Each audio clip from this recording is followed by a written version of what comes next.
नमस्ते। आज फिर उपस्थित हूँ आपके समक्ष कन्नगी की कहानी लेकर। कन्नगी यह कहानी तमिल के महाकाव्य शिल्पाधिकारम में वर्णित है। शिल्पाधिकारम का अर्थ है पायलों की कथा। पुहार नामक एक शहर में एक धनी और समृद्ध व्यापारी रहता था। उसके पुत्र का नाम था कोवलन। कोवलन के पिता ने उसका विवाह उसी नगर के एक धनाढ्य व्यापारी की कन्या कन्नगी से कर दिया। पुत्र विवाह के पश्चात कोवलन के माता पिता उसे और कन्नगी को घर गृहस्थी का सारा कार्यभार सौंप तीर्थ यात्रा पर निकल गई। कन्नगी पतिव्रता महिला थी। कुछ समय तो दोनों पति पत्नी प्रेम से रहे, किंतु हाय री परिस्थिति। कोवलन एक दिन पुहार नगर की प्रसिद्ध नर्तकी माधवी का नृत्य देखने गया और वहां उस पर मोहित हो गया। उसने अपनी सारी जमा पूंजी लगाकर 1000 स्वर्ण मुद्राएं देकर माधवी के साथ रहने लगा। धीरे धीरे व्यापार भी बंद हो गया। कन्नगी अपने पति गृह में पति के आने की प्रतीक्षा करते हुए दिन बिताने लगी। एक दिन माधवी ने कोवलन के समक्ष एक गीत गाया, जिसका भाव था कि वह आज भी अपने लिए सच्चे प्रेमी की प्रतीक्षा कर रही है। यह गीत सुनते ही कोवलन जैसे आसमान से सीधा खाई में आ गिरा। उसे लगा जिसके लिए वह अपनी पतिव्रता पत्नी और घर बार छोड़ आया है, वह आज भी किसी और की तलाश में है। कोवलन तुरंत घर की ओर चल पड़ा। कन्नगी अब भी उसे उसी प्रेम और स्नेह से अपनाती है। व्यापार बंद हो चुका था और धन समाप्त।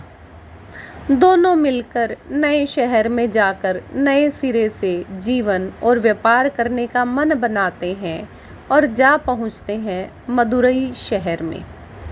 मदुरई में उस समय चोल राजाओं का शासन था, जो अपने न्याय के लिए प्रसिद्ध थे। हाँ, तो कन्नगी और कोवलन मदुरई में जाकर एक ब्राह्मण के घर रहने का स्थान मांगते हैं और उन्हें वहाँ स्थान मिल भी जाता है। अगली सुबह कन्नगी कोवलन को अपने पैर के सोने का एक कड़ा देती है और कहती है, जाइए इसे बेचकर व्यापार प्रारंभ कीजिए। कोवलन वहाँ के स्वर्णकार यानी सुनार के पास जाता है और अपना कड़ा उसे बेचने के लिए देता है। स्वर्णकार देखता है कि ये कड़ा तो रानी के कड़े से बहुत ज्यादा मिलता है, जो कुछ दिन पहले खो गया था। इसके मन में लालच आ जाता है। लालच के वशीभूत होकर वह स्वर्णकार जा पहुंचता है राजा के पास। राजा और रानी भी उस कड़े के सूक्ष्म अंतर को पहचान नहीं पाते हैं। उन्हें लगता है कोवलन ने ही रानी का कड़ा चुराया है। राजा ने कोवलन को चोरी की सजा मृत्युदंड सुनाया और देखते ही देखते कोवलन का सिर धड़ से अलग कर दिया गया। अब जब ये खबर पहुंची कन्नगी के पास, तो वह क्रोध और शोक से पागल हो उठी। वह तुरंत दौड़ती हुई राजा के दरबार में पहुंची और राजा को धिक्कारते हुए कहने लगी, न्याय दंड के नीचे बैठकर धर्म को साक्षी मानकर न्याय सुनाने वाले राजा, तुमने अन्याय किया है। तुमने मेरे पति को अकारण ही मृत्युदंड दिया है। राजा ने कहा, अकारण क्यों? उसने चोरी की थी। कन्नगी फिर फुफकारी, साबित कीजिए कि मेरे पति के हाथ में आपकी रानी का कड़ा था। राजा ने शक पकाते हुए रानी का कड़ा मंगवाया और दिखाते हुए बोला, ये देखो, मोती से भरे रानी के इस कड़े से अपराधी का कड़ा बिल्कुल मिलता है। कन्नगी चिल्लाई, झूठ, बिल्कुल झूठ। आपकी रानी के कड़े में मोती भरे हैं, किंतु मेरे कड़े में हीरे भरे हैं। और ये कहते कहते कन्नगी ने अपना कड़ा तोड़ दिया। महल के फर्श पर हीरे ही हीरे बिखर गए।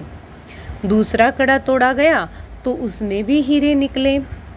राजा को आत्मग्लानि हुई और वह सोचने लगा, धर्म को साक्षी मानकर न्याय दंड के नीचे बैठकर मुझसे ये कैसा अपराध हुआ है। मृत्यु की सजा केवल मृत्यु है, ऐसा प्रत्यक्ष में दोहराते हुए राजा ने आत्महत्या कर ली। किंतु कन्नगी का क्रोध अभी भी शांत नहीं हुआ। उसने कहा, जिस मदुरई शहर के अत्याचार का शिकार मेरा पति हुआ है, उसे अभी नष्ट होना होगा, जलना होगा। कन्नगी फिर गुस्से से बोली, यदि मैंने वचन, मन और क्रम से पतिव्रत धर्म का पालन किया है तो अभी मदुरई शहर सज्जन पुरुषों, महिलाओं और बच्चों को छोड़कर तुरंत अग्नि में भस्म हो जाए। ये मेरा शाप है। ये कहकर उसने अपने क्रोधित नेत्रों से मदुरई शहर की ओर देखा। कहते हैं, कन्नगी के शाप से मदुरई धूं धूं कर जलने लगा। तभी देवी मीनाक्षी कन्नगी के समक्ष उपस्थित हुई और उसे शांत किया। तब जाकर मदुरई शहर का कुछ हिस्सा बचाया जा सका।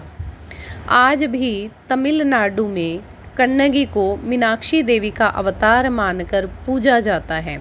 भारत के साथ साथ श्रीलंका में भी कन्नगी को देवी के स्थान पर रखा जाता है। तो ये थी कहानी कन्नगी की।